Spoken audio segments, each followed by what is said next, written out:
పరదేశ మీరు నాతో కూడా పరదేశంలో ఉందో అని నిశ్చయంగా నీతో చెప్పుతున్నాను. అయితే ఈ యొక్క కల్వరి శిలువపై పలికినటువంటి 7 మాటల్లో మొదటి మాట మన సిస్టర్ గారు మాట్లాడారు. తండ్రి వీరేమి చేస్తున్నారో వీరెరుగురు కనుక వీరిని క్షమించమని. ఈ రెండో మాట ఇప్పుడు మనం చూస్తున్నాం. ఈ మాట అందుకు ఆయన వానితో నేడు నీవు నాతో కూడా పరదేశంలో ఉందని నిశ్చయముగా నీతో చెప్పుచున్నాను అనేటటువంటి మాట ఎవరితో అన్నారు అమ్మా? దొంగ యేసుక్రీస్తు ప్రభువుతో అన్నారు. అయితే ఇప్పుడు మనము వెళ్దామండి. ఇక్కడ 39 నుంచి చూసినట్టు నేనే చదువుతానండి. 39 నుంచి చూసినట్టయితే, వేలాడ వేయబడిన ఆ నేరస్తులలో ఒకడు ఆయనను దూషించుచు నీవు క్రీస్తు కదా, నిన్ను నీవు రక్షించుకొను, మమ్ము కూడా రక్షించమని చెప్పాను. అయితే రెండవవాడు వారిని గద్దించి నీవు అదే శిక్షా విధిలో ఉన్నావు కనుక దేవునికి భయపడవా? మనకైతే ఇది న్యాయమే, మనం చేసిన వాటికి తగిన ఫలము పొందుచున్నాము, కానీ ఈయన ఏ తప్పిదము చేయలేదని చెప్పి ఆయనను చూసి యేసు నీవు నీ రాజ్యంలోనికి వచ్చినప్పుడు నన్ను జ్ఞాపకము చేసుకోమని చెప్పినాడు. అయితే ఇలా ఇక్కడ ఏంటంటే మరి యేసుక్రీస్తుతో పాటు బందిపోటు దొంగలైనటువంటి వారిని కూడా, ఈ బందిపోటు దొంగల గురించి 4 సువార్తలో కూడా మనం చూస్తున్నాం. మత్తయి సువార్త 27వ అధ్యాయము 28వ వచనంలో చూస్తున్నాము. మరి లూకా సువార్త 23 మరి 42లో చూస్తున్నాము, 43లో చూస్తున్నాము. ఇదే 33లో చూస్తున్నామండి లూకా సువార్తలో. అదే రీతిగా యోహాను సువార్త 19వ అధ్యాయము 17, 18 కూడా మనం చూస్తున్నాం. ఈ 4 సువార్తల్లో ఈ 2 దొంగల గురించి వ్రాయబడి ఉన్నదండి.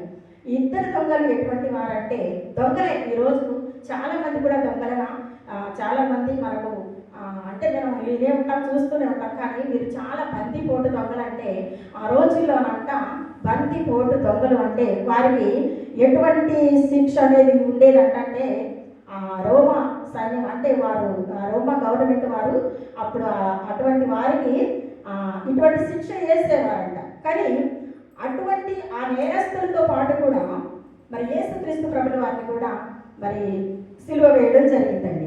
నిజానికి చెప్పాలంటే యేసుక్రీస్తు ప్రభు వారికిను వాళ్ళకి అసలు ఎంత మాత్రం కూడా పొందడం లేదు. ఎందుకంటే ఈయన ఎటువంటి న్యాయము చేయలేదు, దేవుడు ఈయన కనుక. అటువంటి ఆ యేసు ప్రభుల వారితో ఈ 2 దొంగలను కూడా సిలువ వేయడం జరిగిందండి. మనము యెషయా గ్రంథము 53వ అధ్యాయం 12వ వచనం చదవండి ఒకసారి.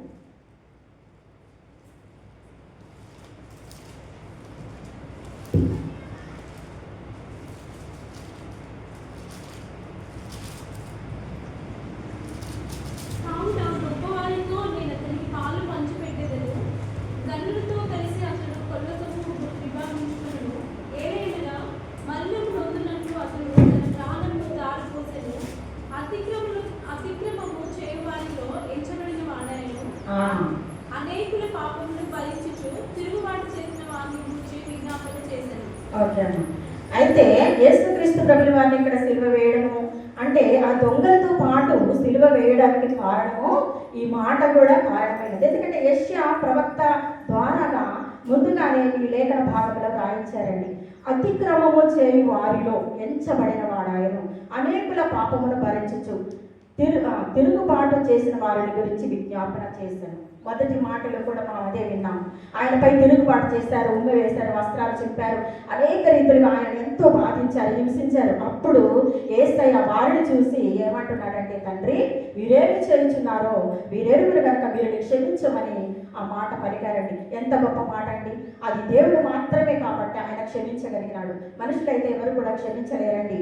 అటువంటి ఆ యేసుక్రీస్తు ప్రభుల వారిని న్యాయమూర్తి అయినటువంటి ఆ దేవుణ్ణి ఈ యొక్క 2 దొంగలతో పాటు సిలువ వేయడం జరిగిందండి. అతిక్రమము చేయు వారిలో నిజంగానే ప్రతి ఒక్కరు అందరూ కూడా నీతిమంతులైతే మరి ఎలాగో, అందుకనే ఇటువంటి దొంగలను కూడా రక్షించడానికి మరి యేసుక్రీస్తు ప్రభుల వారి మధ్యలో మరి ఆయన సిలువ వేయడం జరిగిందండి. అప్పుడు ఆ సిలువ వేసినప్పుడు ఆ 2 దొంగలు కూడా మొదట యేసుతో పాటు సిలువ వేసినప్పుడు ఆ 2 దొంగలు కూడా దేవుణ్ణి దూషిస్తూనే ఉన్నారు. వీడు ఇతరులను రక్షించిన వీడు దేవుడు ఏర్పరచుకునేటటువంటి యేసుక్రీస్తు అయితే ఆ యేసుక్రీస్తు అయిన ఎడల తను తాను రక్షించుకోమని అపహాసిస్తున్నారు.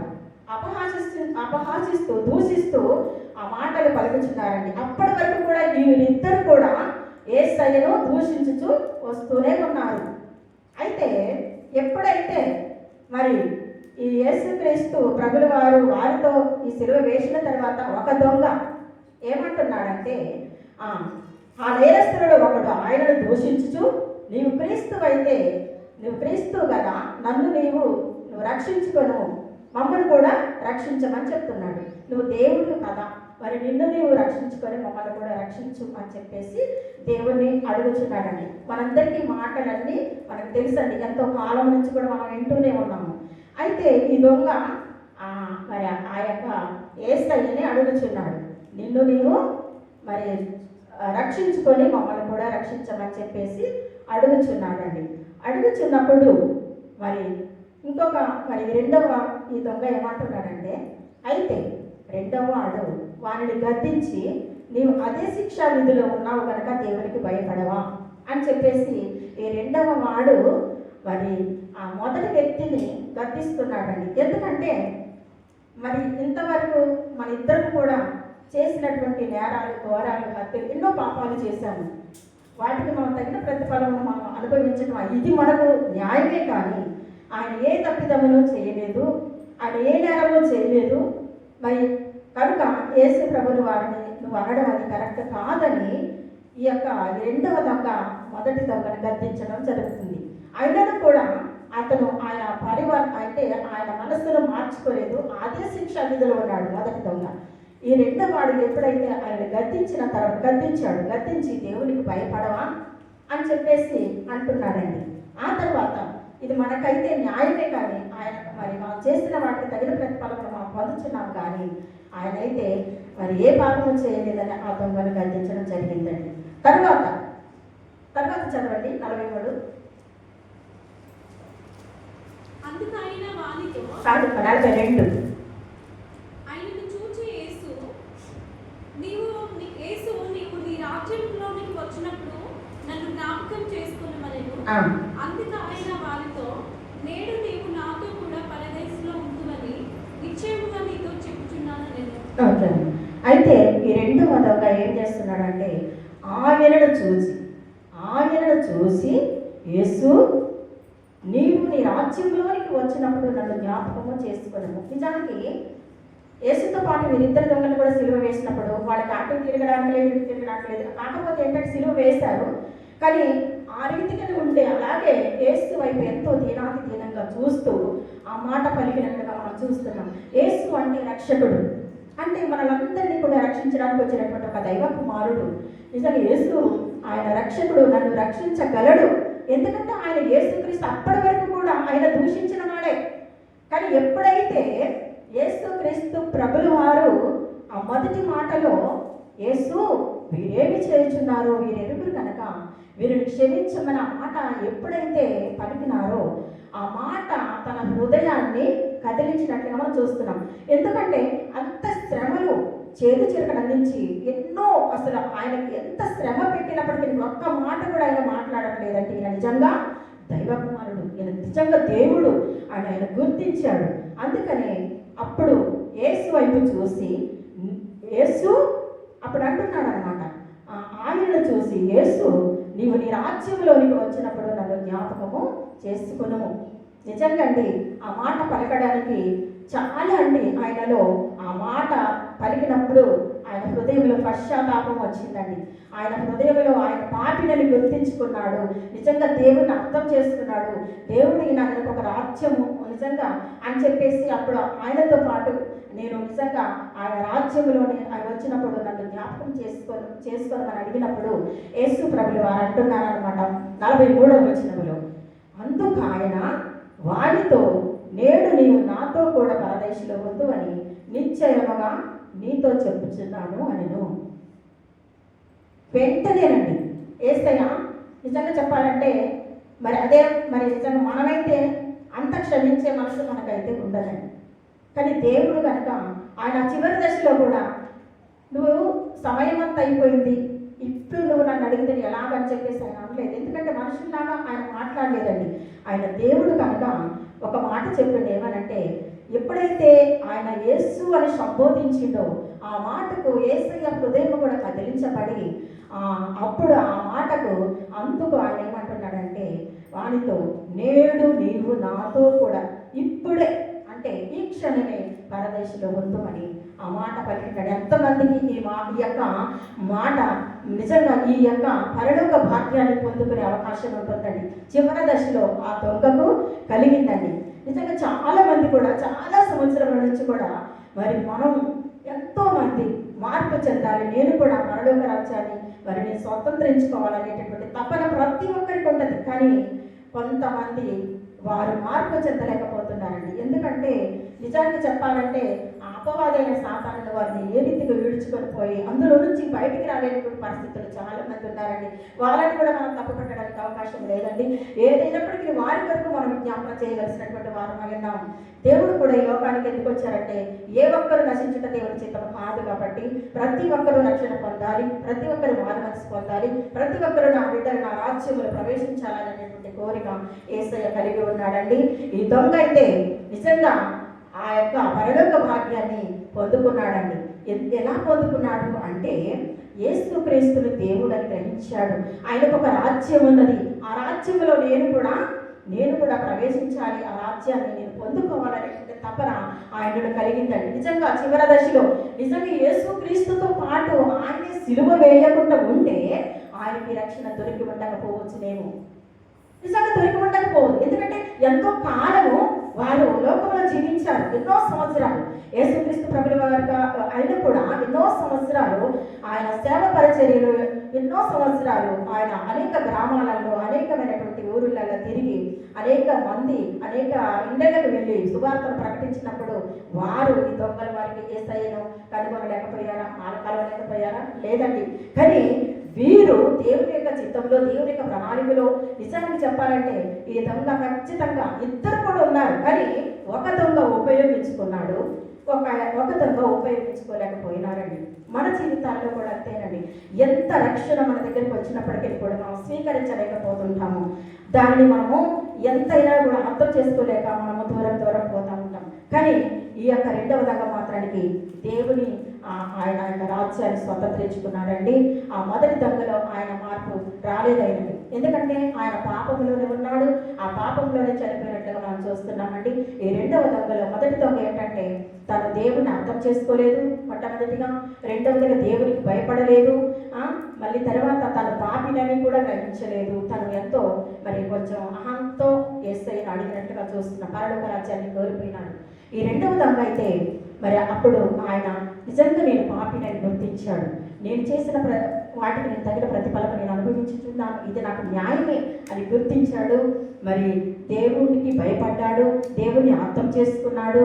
మరి ఆయనలో ఏంటంటే తన జీవితాన్ని మార్చుకున్నాడు, అంటే పరివర్తన చెందాడు.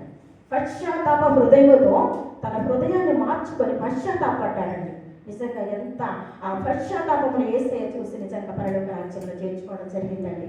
ఆయన మరి ఐదవదిగా ఆయన ఏంటంటే పరలోక రాజ్యాన్ని స్వతంత్రించుకున్నాడు. తనలో ఇంత మంచి మనస్సును కలిగించినటువంటి పరిశుద్ధాత్మ దేవునికి ఎంతగానో నేను కృతజ్ఞతాస్తుతులు చెల్లిస్తున్నానండి.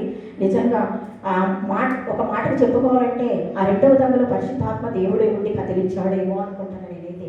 లేకపోతే ఆ మొదటి దొంగలో ఉన్నట్టుగానే ఈయన హృదయం కూడా అలా ఉండేదేమో.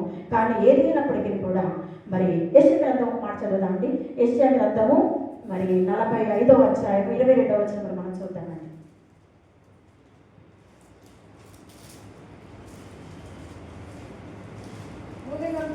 భూదిగంధంలో నివాసులారా నా వైపు చూసి రక్షణ పొందుడి. దేవుడను నేనే. ఓకే, చాలు. భూదిగంత నివాసులారా నా వైపు చూసి రక్షణ పొందుడి. నిజంగా యేసు వైపు చూశాడండి. ఇదొక చూశాడా లేదా? చూశాడు. సిలువలో ఉండి యేసు వైపు చూసి, యేసు ఎంత చక్కగా ఎంత వినయంగా, యేసు నన్ను ఈ రాజ్యంలోకి వచ్చినప్పుడు నన్ను జ్ఞాపకం చేసుకున్నామన్నట్టు ఎంత గొప్ప మాట అండి. నిజంగా ఆ పశ్చాత్తాప హృదయము నిజంగా అది దేవుడు చూసి ఆయన తన రాజ్యంలో చేర్చుకోవడం జరిగింది. ఉన్న పాటున ఆయన రాజ్యంలోనికి నేడు నీవు నాతో కూడా పరదేశంలో ఉందని అంత గొప్ప భాగ్యాన్ని పొందుకున్నటువంటి దొంగ. ఆ దొంగ ఇప్పుడు దొంగ అనొద్దాడు, ఎందుకంటే ఆయన మార్పు చెందాడు కాబట్టి, ఆయన మంచి వ్యక్తిగా మారాడు కాబట్టి, ఆయన కూడా ఒక విశ్వాసి, దేవుని బిడ్డ అని మనము చెప్పవలసిన వారు ఎంతైనా ఉన్నది.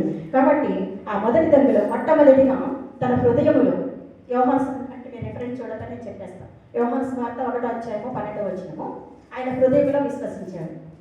తను ఎందరు అంగీకరించడం వారందరికీ అనగా తన నామమునందు విశ్వాసం వచ్చిన వారికి దేవుని పిల్లలకు ఆయన అధికారాన్ని అనుగ్రహించాడు. ఆయన తన హృదయంలో విశ్వసించాడు. రెండవ మాటగా ఆయన యేసు ప్రభువుని తన నోటితో ఒప్పుకున్నాడు, రక్షణ పొందాడు. రోమేయులకు రాసిన పత్రిక 10:9 ఉంటాయి.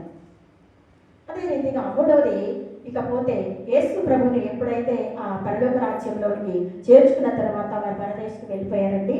మళ్ళీ తిరిగి యేసు ప్రభు రెండవ రాకడలో ఆ దొంగని మరి నేను రెఫరెన్స్ చెప్పిన తర్వాత ఈ మాట చెప్తాను. మొదటి దశలోని పత్రిక 4:16 చదవండి ఒకసారి.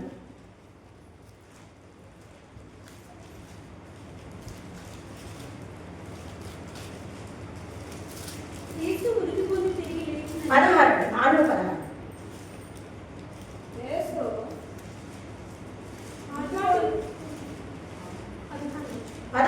ఆర్భాటంతోనూ ప్రధాన దూత శబ్దంతో.